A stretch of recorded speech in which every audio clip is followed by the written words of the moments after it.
그리고 우리나라 종합병원들은 세계 몇 위일까요? 또한 반복되는 의료계의 난은 우리나라만 있는 걸까요? 건강보험심사평가원의 상급 종합병원 요양급여 청구액 현황에 따르면 2021년 빅5 병원 중에서 독보적 1위인 서울 아산병원의 뒤를 이어 삼성서울병원이 2위를 차지합니다. 오늘은 빅5가 세계 기준에서 어느 정도 위치인지 추가로 의료난의 원인까지도 살펴보겠습니다.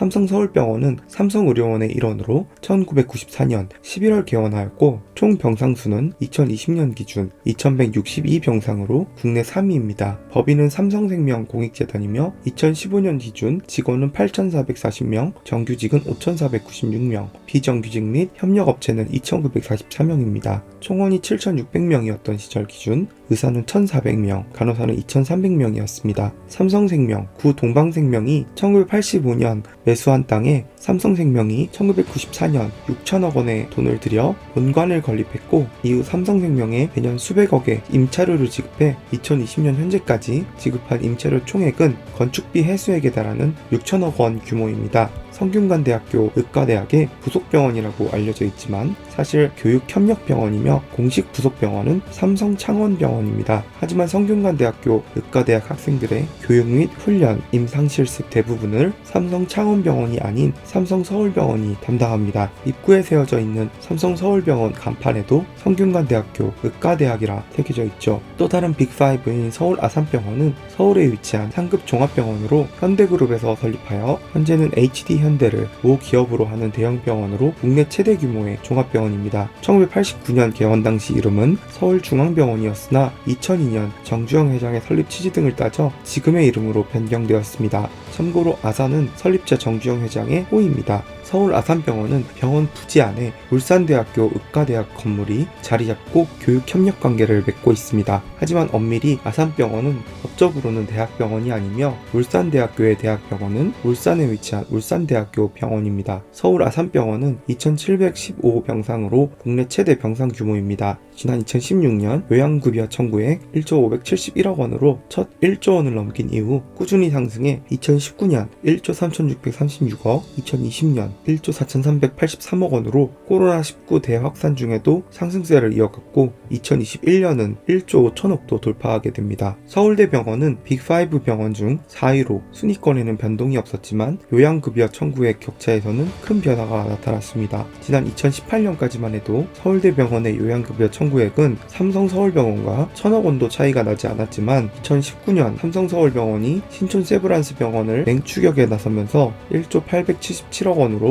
1조원 클럽에 진입했습니다. 서울대병원은 정년 청구액보다 오히려 낮아진 8,713억을 기록하면서 격차가 더 멀어졌습니다. 서울 성모병원 또한 수년째 이어지고 있는 분당 서울대병원의 추격을 견제하는 데 성공하면서 요양급여 청구액은 지난 2018년 6,562억 원, 19년 6,748억 원, 20년 6,631억 원을 기록하면서 분당 서울대병원의 2018년 5,789억 원, 2019년 6,204억 원, 2020년 6,216억 원을 소폭의 격차로 유지하고 있지만 언제 따라잡을지는 지켜봐야 되겠죠. 최근 자료에 따르면 서울 아산병원 의사수는 국내 병원 중 가장 많은 1,794명이었고 서울대병원이 1,622명, 삼성서울병원이 1,411명, 세브란스병원이 1,157명, 서울성모병원이 1,022명 순이었습니다. 병상수는 서울 아산병원이 2,736개로 가장 많았고 세브란스병원이 2,462개, 삼성서울병원이 2,168개, 서울대병원이 1,761개,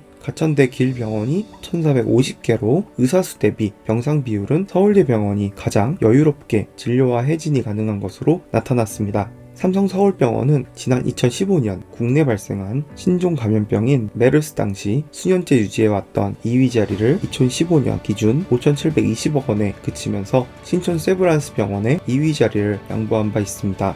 지난 2019년 기준 삼성서울병원의 요양급여 진료비는 1조 877억 원으로 신촌 세브란스 병원의 1조 1154억 원과 간발의 격차였고 2020년 1조 1382억 원으로 신촌 세브란스 병원의 1조 1295억 원을 앞서기 시작했습니다. 한국 최대 병원인 아산병원의 경우 2010년 기준 6,946억에서 2020년 1조 4,383억 원으로 2배 이상 늘어났고, 서울대병원은 4,105억 원에서 8,713억 원 수준으로 2배 이상 늘었습니다. 2014년 기준 빅5 병원의 진료비 청구액은 전체 청구액의 35%에 달하니 국내에서 빅5 상급 병원의 중요도를 실감하게 합니다. 그렇다면 빅5는 세계에서도 알아주는 병원일까요? 2023년 세계 최고 병원 평가에서 국내 병원 18곳이 세계 250위 안에 이름을 올렸습니다. 뉴스위크는 글로벌 조사기관인 스타티스타와 함께 28개국 8만여 명의 의료 전문가에게 받은 추천과 환자 만족도 등을 종합해 산정한 2023 세계 최고 병원 순위에서 전 세계 2,300여 개 종합병원 중 우수병원 250곳을 추려냈고, 그중 미국 메이오 클리닉이 세계 1위 병원에 올라섰습니다. 그리고 미국 클리브랜드 클리닉, 미국 매사추세츠 종합병원, 미국 존스홉킨스 병원, 캐나다 토론토 종합병원이 세계 2위에서 5위를 차지했습니다.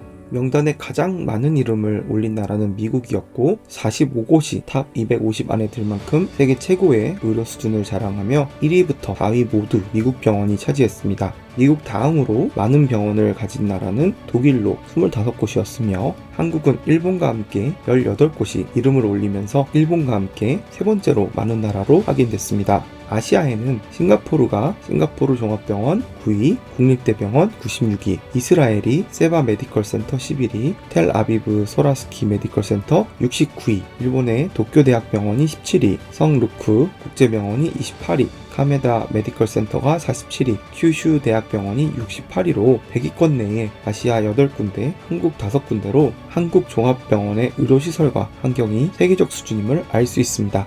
국내 병원은 18곳이 세계 최고 병원 250위 안에 들었으며, 서울 아산병원은 국내 병원 중 가장 높은 세계 29위에 올라 지난번 평가보다 올랐으며, 국내에서는 5년 연속 1위를 차지했습니다. 이어 삼성 서울병원이 40위, 서울대병원 49위로 세계 탑 50에 3군데가 이름을 올렸고, 삼성 서울병원은 지난해 평가에서는 43위였지만 올해는 40위로 상승했으며, 서울대병원은 55위에서 49위에 올랐습니다. 세브란스 병원이 67위로 한국 병원 중에서는 4위였으며, 서울 성모병원은 91위였습니다. 서울 성모병원만 빅5 병원 중 유일하게 전년도 87위보다 순위가 내려갔습니다. 이 외에도 분당 서울대병원이 93위로 유일하게 100위 안에 들었지만 지난해 89위보다 추락했고, 아주대병원이 119위로 그 뒤를 이었으며, 강남 세브란스 병원이 133위, 강북 삼성병원이 140위, 여의도 성모병원이 142위, 고려대 안암병원이 144위로 150위권에 올랐으며, 이어서 중앙대병원이 190위, 인하대병원이 192위, 이화의료원이 202위, 경희대의료원이 229위, 건국대병원이 233위, 대구가톨릭병원이 243위, 충남대병원이 247위였습니다.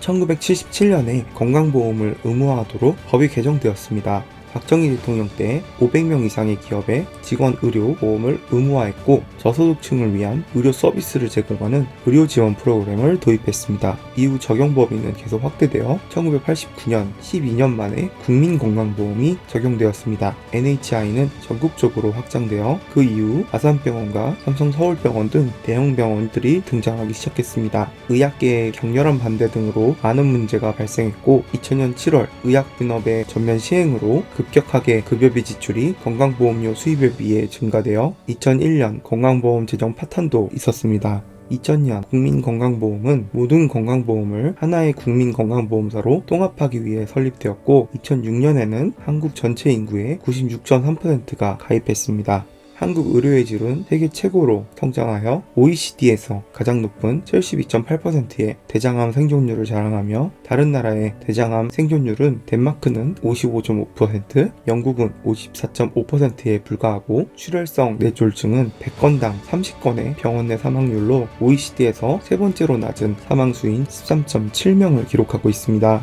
미국은 22.3명, 프랑스는 24명이며 이는 사망자의 절반에 가까운 수치입니다. 또한 뇌졸중에서는 3.4명으로 두 번째 순위를 기록하고 있으며, 호주 9.4명, 캐나다 9.7명 수준의 거의 3분의 1에 불과합니다. 한국의 병원은 OECD에서 1인당 MRI 단위에서 4위, 1인당 CT 스캐너에서 6위를 차지합니다. 또한 OECD 중 두 번째로 많은 병상수인 9.56개로 스웨덴에 2.71개, 캐나다에 2.75개, 영국에 2.95개, 3배가 넘습니다.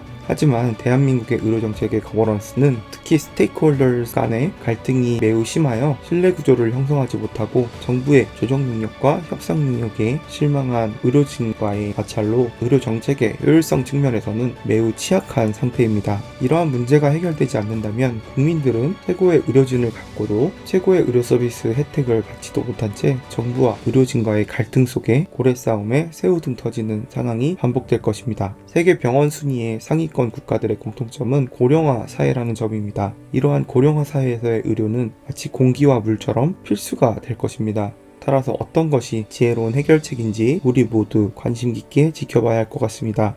오늘 영상 즐겁게 보셨다면 구독과 좋아요, 알림 설정 부탁드립니다. 감사합니다.